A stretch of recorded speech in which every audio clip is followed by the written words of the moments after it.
तर यानंतर पाहूयात बातम्या 36 जिल्ह्यांच्या।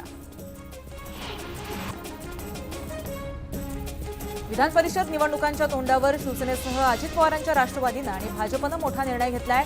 आमदारांची फोडाफोड टाळण्यासाठी महायुतीच्या आमदारांची सोय ही 5 स्टार हॉटेलमध्ये करण्यात येणार आहे।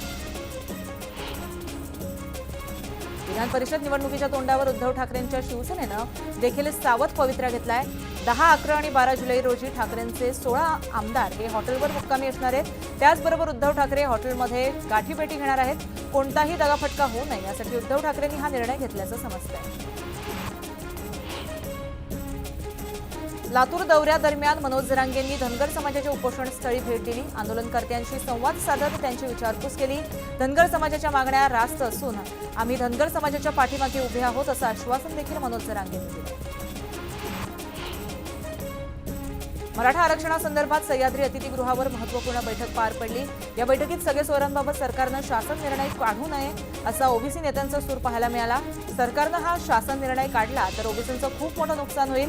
त्याचबरोबर कुणबी प्रमाणपत्र देणंही थांबवावं अशा प्रकारची भूमिका काही ओबीसी नेत्यांनी घेतल्याचं पाहायला मिळतंय। विधिमंडळात मराठा आरक्षण बैठकीवरून चर्चा करण्यात आली आहे। कालच्या सर्वपक्षीय बैठकीमध्ये विरोधकांनी बहिष्कार टाकला। विरोधकांनी आरक्षणावर केवळ राजकारण केलं अशी टीका आशिष शेलार यांनी केली। विरोधकांना ऐन वेळेस कुणाचा फोन आला असा सवालही आशिष शेलार यांनी उपस्थित केला। विधानसभेमध्ये आरक्षणाच्या मुद्द्यावरून राजकारण चांगलंच तापलंय। विश्वासात न घेता बैठक घेण्यात आली आहे असा आरोप विजय वडेट्टीवारांनी केलाय। तर विरोधकांना आरक्षणाचं काही पडलेलं नाहीये, त्यांना फक्त राजकारण करायचंय अशी टीका यावेळी समित साटम यांनी केली आहे। मराठा आरक्षण कोटा आणि ओबीसी आरक्षण कोटा हा वेगळा असावा अशी भूमिका वंचितच्या प्रकाश आंबेडकरांनी मांडली आहे। मराठा समाजाच्या ओबीसी प्रवर्गातील आरक्षणाच्या मागणीवर महाराष्ट्र सरकारनं लेखी उत्तर द्यावं आणि सर्व पक्षांकडून त्यांची अधिकृत भूमिका मांडावी अशी मागणी जी आहे ती आंबेडकरांनी केली।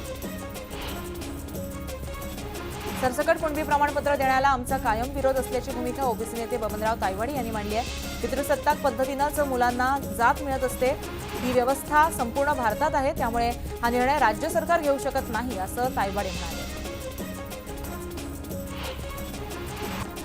छत्रपती संभाजीनगरमधील घाटी रुग्णालयामध्ये घाणीचं साम्राज्य पाहायला मिळतंय। पोस्टमॉर्टम विभागाच्या बाहेर कचऱ्यातील अळ्या आणि किड्यांमुळे दुर्गंधी पसरते, त्यामुळे उपचारासाठी आलेल्या रुग्णांचं आणि त्यांच्या नातेवाईकांचं आरोग्य धोक्यात आलंय। अहमदनगर जिल्ह्यातील अनेक तालुक्यांमध्ये गेल्या 24 तासांमध्ये पडलेल्या पावसामुळे लाखो हेक्टरवर पेरलेल्या खरीपाच्या पिकांना जीवनदान मिळालंय। जर पाऊस पडत नसता तर शेतकऱ्यांवर दुबार पेरणी करावी लागणार होती, मात्र आता झालेल्या पावसामुळे शेतकऱ्यांवरचं संकट जे आहे ते टळलंय। कोल्हापुरात आंबेओहळ प्रकल्पग्रस्त आक्रमक झालेत। आजरा येथील प्रकल्पग्रस्त जलसमाधी आंदोलन करतायत। आंदोलनावर पोलीस आणि आंदोलकांमध्ये झटापटी देखील झाली आहे। नुकसान भरपाई देण्याची आंदोलकांची मागणी सुद्धा या दरम्यान आहे। जोपर्यंत नुकसान भरपाई देत नाही तोपर्यंत जलसमाधी आंदोलन करणार असल्याचं आंदोलक म्हणतात। नाशिकच्या निफाड परिसरामध्ये जमिनीच्या वादातून वृद्धाला जिवंत जाळल्याची घटना समोर आली आहे। शेजारी राहणाऱ्या कुटुंबानं त्यांना जाळल्याचा आरोप मृत व्यक्तीच्या कुटुंबियांनी केलाय। आरोपींना अटक करत नाही तोपर्यंत अंत्यसंस्कार करणार नसल्याची भूमिका सुद्धा मृतांच्या कुटुंबियांनी घेतली आहे।